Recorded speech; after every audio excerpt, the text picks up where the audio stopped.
But at the moment, she did not only think in terms of her child.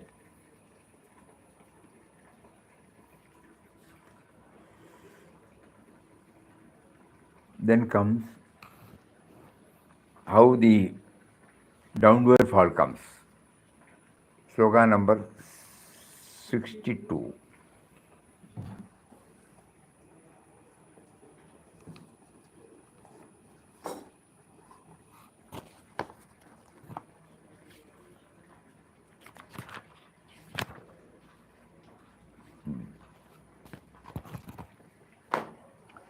Rahul, a passionate young cricketer, dreamed of one thing, seeing his name on the state team selection list. Every waking moment he imagined the applause, the jersey, and the pride. He scrolled endlessly through social media, tracking tournament updates and comparing himself to other players. The more he fixated on selection, the more restless he became. When the day of the announcement arrived, Rahul's heart pounded as he checked the list. His name was not there. Shock turned to devastation. His dreams seemed to crumble in an instant. Overcome by disappointment, Rahul's mind spiraled. He blamed his coach, resented his teammates, and even doubted his own worth. Anger replaced his passion, and he abandoned practice altogether, isolating himself from the game he once loved.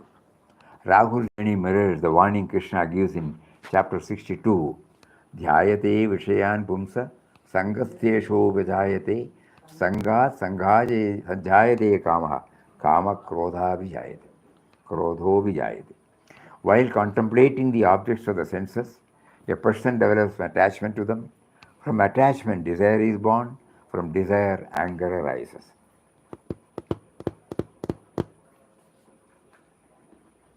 When we become overly attached to results, we set ourselves up for disappointment. Despondency, and emotional turmoil. The wisdom of the Gita teaches us to focus on our efforts and let go of obsessive desires. Only then can we act with clarity, find joy in the journey, rise above the cycle of frustration and anger. Nowadays, many students, we have seen that they, with all, after say MBBS, they write for the NEET exam for their postgraduate study. Many people prepare, and their rank list should be the down, so the chances of their getting become dim. But many youngsters we have found, instead of getting dispirited, disappointed, next, I think about 2 or 3 attempts are permitted, I think. Anyway, they are ready to do it again and not getting frustrated. So when they telephone, they say, this time we couldn't, this time we could, because it is not in their hands. According to them, they have done fairly well, but there will be so many people who have done also extremely well. So in the NEET exam, it will be an all India rank list comes in. So naturally, they have understood the reality.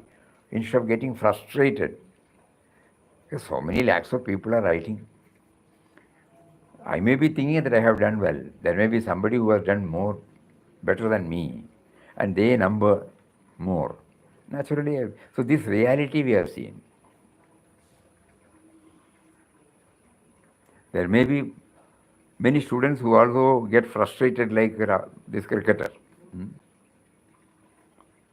Anyway, it's something for all of us to think about it. And the growing generation must take notice of it. Otherwise, what will happen?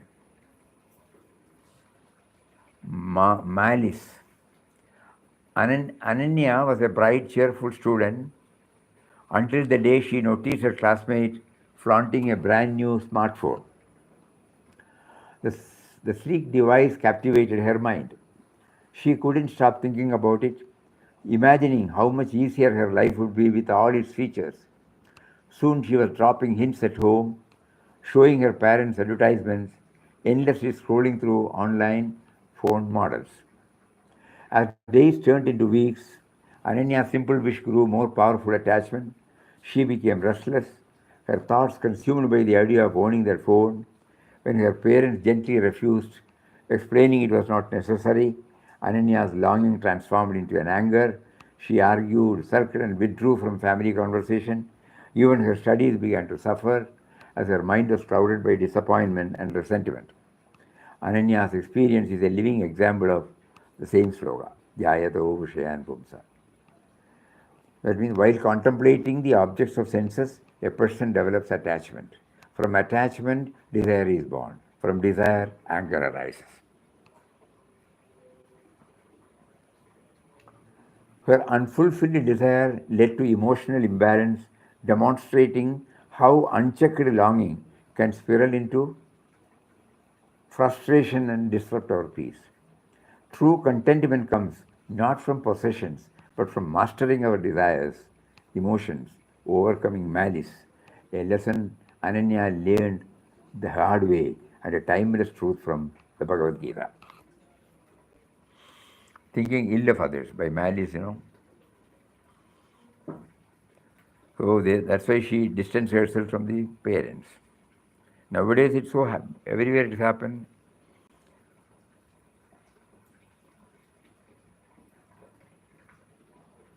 Again, one more example of the same.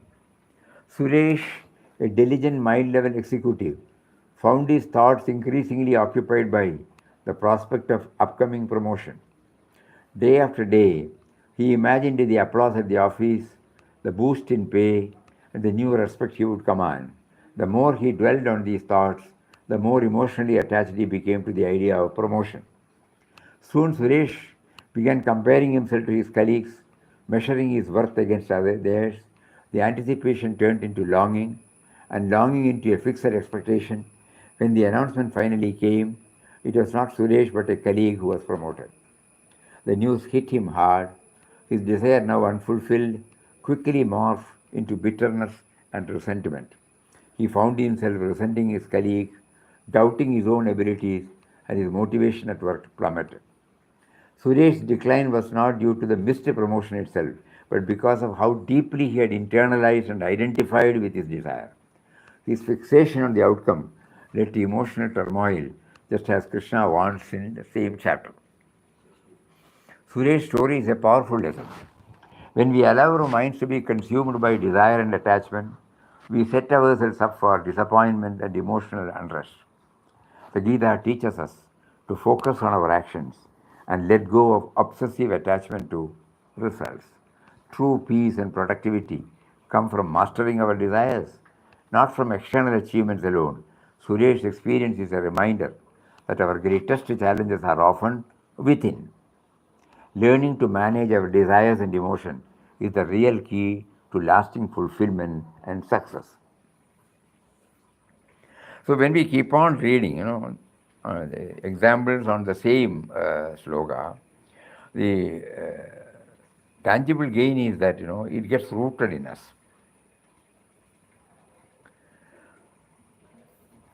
It is not uncommon to expect to have desires.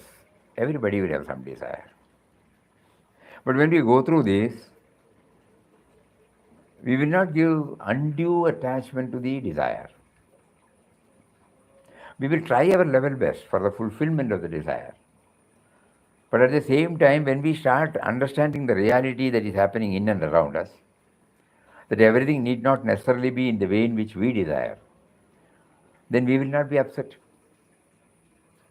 Compare with others. Eh? Student will compare with other students. Humility develops, reconciliation develops, so many things, These are all the tangible gains of this in-depth study. So instead of directly telling the growing generation that this should be, it should be, suppose you share these anecdotes, probably it might be instrumental in making them to think. Just like that Vadapav story, you remember? The boy wanted a... Mobile. The The boy wanted a mobile. He has been pressing. Father was refusing. So a lot of internal clashes were there. And he has to be dropped at the school in the morning before when the father goes to the office. He did not talk to anybody at home. And while the vehicle had to stop at a signal, a boy of the same age comes and sells something. Immediately the father asked, or he himself asked, "Why are you not studying?" "Yes." "Then why are you spending your time?" He said, "That's a secret. My father's job is making vada pav. He leaves home at about 7 or 7:30 in the morning, comes back only late. Somebody takes the food and give to him. And he is working for us only. He doesn't have a mobile." So we thought, without making him known, because if he comes to know of this, he will not allow. So morning before we go to the school, we sell this, we get some commission, and now I have been building it up. Now only a small shortfall is there. After 3 or 4 days, his birthday comes. I want to give him a surprise gift. Here the son is asking for a mobile. Here the son is planning to give the mobile to his father. That immediately changed the attitude of the son. He apologized to the father and said, "I will not ask her." So instead of telling that incident, this is the effect of the examples, effect of the anecdotes. When we see something before our eyes, it has a deep impact rather than getting an advice. So that is why this we have tried when we were prompted to have sessions with the growing generation. Impact is more. Huh? Huh? Anyway. And the impact will be more, Jordan. Impact will be more. So this we learned sometime in 2000 or 2001 when we started interacting with students. Instead of telling them you should do or shouldn't do and do not. Do's and don'ts. Instead of do's and don'ts, we first, as soon as they assemble, they will all be with us for 48 hours. Saturday evening they will come, and Sunday evening only they will go. 24 hours, sorry. So as soon as they come, we used to go there. We don't have time to spend the whole day with them. A group of teachers will spend such a time, 5 or 6 teachers. We have a camp. So the opening session will be done by us. So there we don't give them any dictum or dogma or advice. Our job is to share one anecdote. When we share the anecdote, we will watch the students. First and foremost thing is they become attentive and they respond. If it touches their heart, we can see it in their body language. This is how the mindset is prepared. And then the teachers take them to so many sessions. Next day evening, before they close, we again go there. We ask them, what is it that you learned? What is it that stays in your mind the whole day? Many will say many anecdotes. And again we close it with an anecdote. And we used to get postcards, touching postcards. We don't tell them what they should do. I still remember one postcard.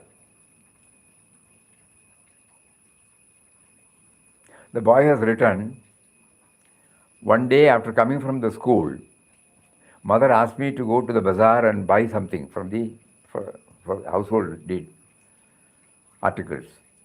So he took the cycle. No, he went by walk. And then went there. As he was about to return, after buying those articles, suddenly he happened to see a blind man. He told him, "Can you help me to cross this road?" Immediately he helped him to cross the road and asked him where he wants to go. Then this boy accompanied him up to his house. By that time, 1 hour must have gone. And he reached late at his home, and mother was taking him into task. Then mother was telling, how can you go with a stranger? And he has written in there, that is the touching one, that's why we remember even after 20, more than 20 years. Mother scolded me from her standpoint, but I will continue to do it after attending the session, that we should try to do as much as possible. This is the only thing I can do, without finding fault on mother. That's why we remember this anecdote. In postcard it will come. Many such. So the impact of anecdotes, sharing anecdotes, examples, is more than in advising and telling them to do or not to do. Because when we share the anecdote, we should relive those moments. Instead of sharing, you are sharing an experience. And when you are sharing an experience, you are reliving those moments. And that has a terrible impact. Even we remember, yes, in Palghat, we were having some sessions. It was about 12:30, 1 o'clock. We were taken to a school.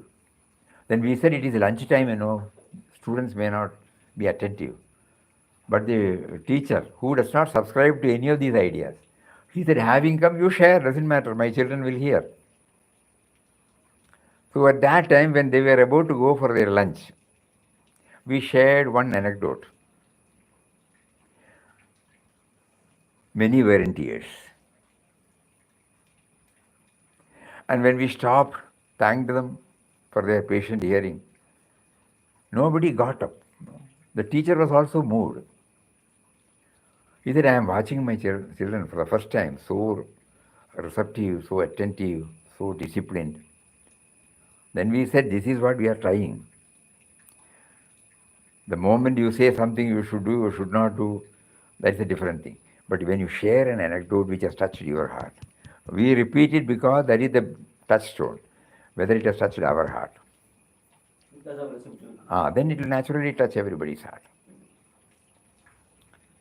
One glass of milk has settled this bill. That was our trump card everywhere. And every time when we see, when we share that boy is before us. And so it adds, even in Gujarat, Miraben may remember, we were taken from Rajghat, what is that, Sabarmati. From Sabarmati, when we were returning, Miraben came in a bike. She is listening now. Asked us to go to a school. We said it is lunchtime. She said, no, I have already arranged. And children were sitting there. Many people are going for lunch. Children and a few teachers were sitting. Then what to do now? So we shared this again. Children were not in a hurry at all to get up and go. Many were attentively hearing. So that is how we were convinced that sharing of anecdotes have a deep impact than dictum or advice or dogmas.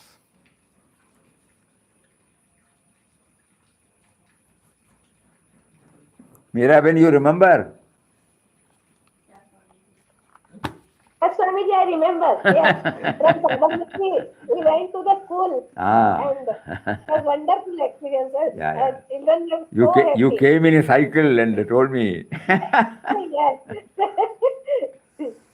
Yes, Swamiji.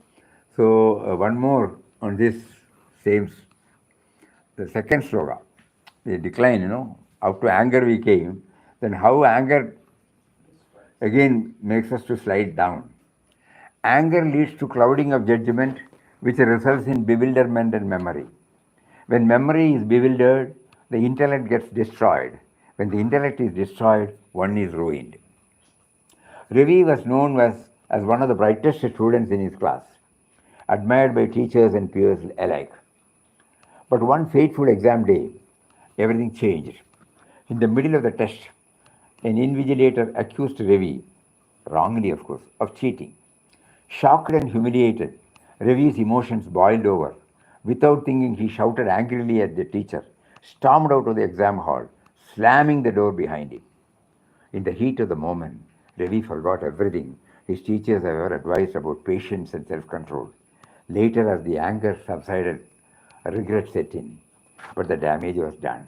The school, unable to overlook his misconduct, suspended him, marked his record with a serious infraction. Ravi's uncontrolled anger had clouded his judgment, leading to confusion and a loss of reason. His impulsive actions resulted in consequences far worse than the original accusation. This is exactly what Krishna describes in Bhagavad Gita, chapter number 2, sloka number 63. Krodhat bhavati sammoha, sammoha smriti vibramshat buddhinasho, buddhinashat pranashyati. From anger comes delusion, from delusion loss of memory, from loss of memory the destruction of intelligence, and from the destruction of intelligence one perishes. Ravi's story is a living example of how unchecked anger can lead to confusion, clouded judgment, ultimately personal loss. The Gita teaches us that true strength lies in mastering our emotions, especially during moments of adversity. When we let anger take over, we risk losing everything we value, including our own peace and reputation. Ravi's experience is a timeless lesson. In moments of provocation, patience and restraints are our greatest allies. Only by mastering our emotions can we protect our future and uphold our true character, as the Bhagavad Gita so wisely advises. That is enough. We have covered some. The whole thrust is given to us. Concentrate on what is happening in and around you. Papa's that beautiful quotation. The world we live in is a school in which observation and experience offer us immense possibilities for self-improvement. Nay, the world itself is Guru or God. Simply repeating this will not help, but these are all the ways by which it is demonstrated. So many things are happening. Are we becoming insensitive? Are we becoming aware of it? Do we apply our mind on that? These are all something which God is parading before us to refine us. So the methodology now adopted in Bhagavad Gita here is to bring as many as such anecdotes, so that through the anecdotes we try to understand the meaning of the Gita.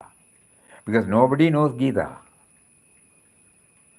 99.99% of the people may not know Gita because the present generation is out of touch with the language, out of touch with many traditions. In good old days, probably the Gita chanting must be there, elders used to chant.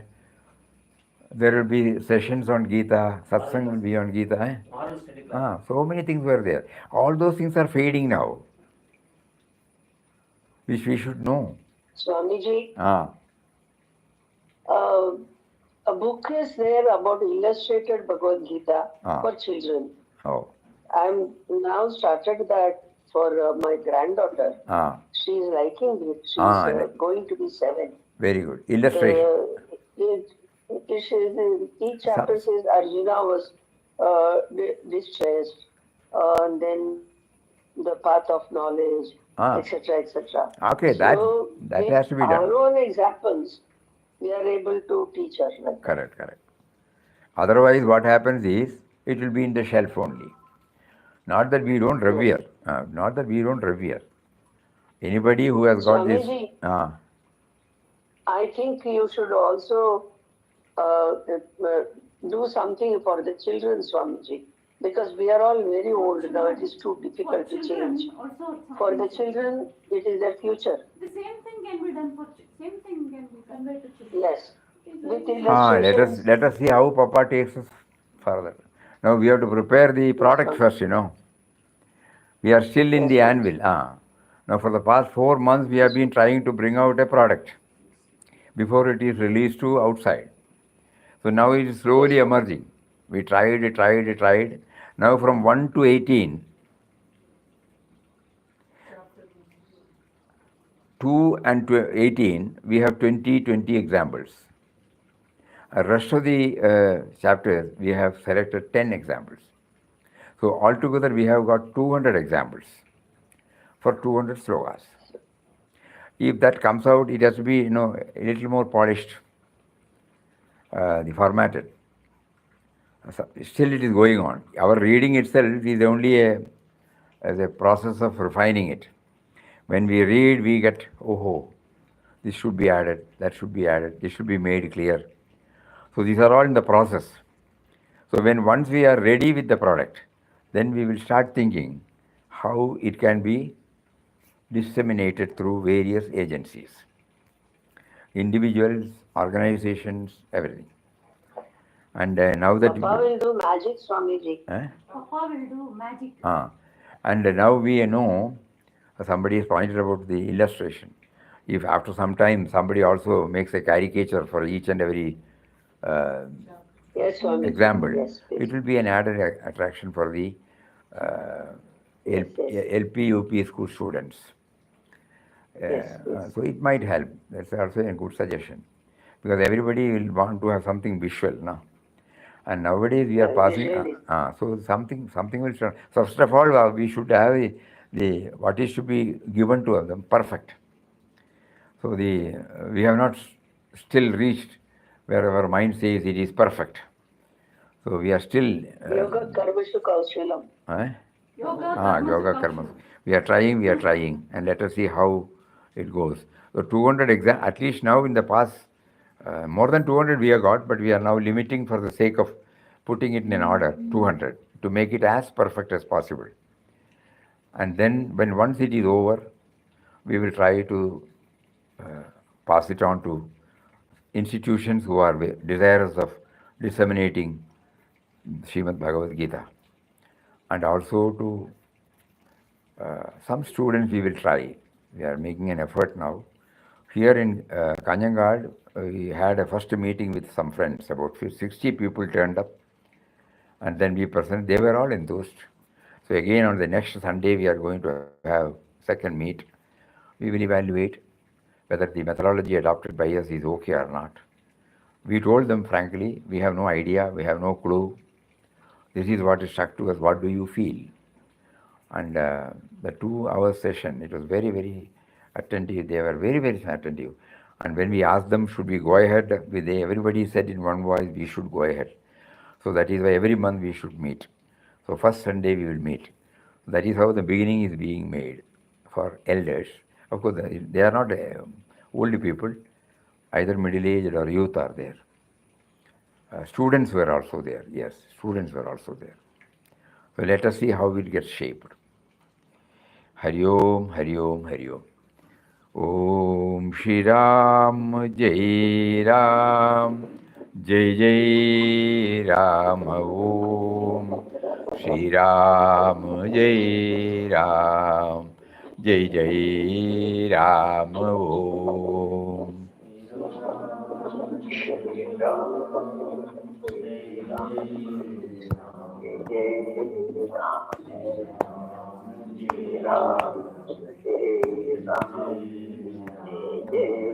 Shri Ram, Jai Ram, Jai Jai Ram. Om Shri Ram, Jai Ram, Jai Jai Ram.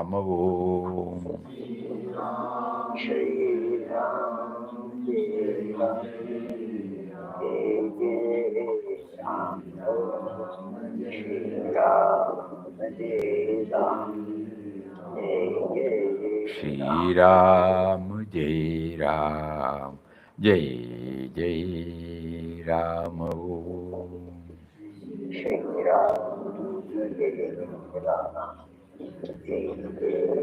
Ram, Shri Ram, Jai Ram, Jai Jai Ram. Om Shri Ram, Jai Ram, Jai Jai Ram. Hari Om to everybody. Pranam, pranam, pranam. Sadhar pranam. Sadhar pranam. Hari Om, Hari Om, Hari Om, Hari Om. Pranam, pranam, pranam, pranam, pranam. Hari Om, Hari Om, Hari Om, Hari Om, Hari Om.